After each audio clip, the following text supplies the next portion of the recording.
So hello everybody. So I'm very pleased to be here today to present this paper that we published together with Laurent Ladépêche and Laurent Groc in collaboration with a team of clinicians in Lyon, where we show that the surface dynamics of NMDA receptors play a critical role during long-term potentiation, and it could be affected in a neuropsychiatric disease.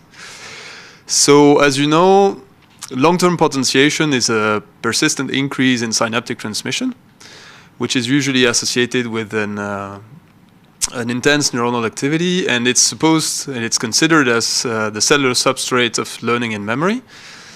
And we knew that during this process, there is an accumulation in dendritic spines of a particular protein, CAM kinase 2, which is a central actor of synaptic plasticity.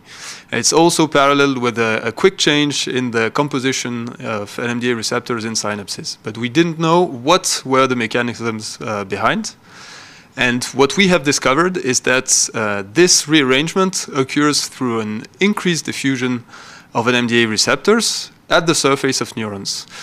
And this increased surface diffusion enables the quick change in composition of synaptic NMDA receptors from gluN2B containing receptors to gluN2A. And because gluN2B receptors directly interact with CAM kinase 2 in the cytoplasm, they act as cargoes, and their increased diffusion enables CAM kinase 2 to be redistributed and to reach synapses where it initiates morphological and functional adaptations. So what we also discovered is that this process could be affected in a neuropsychiatric disease, which is anti-NMDA receptor encephalitis.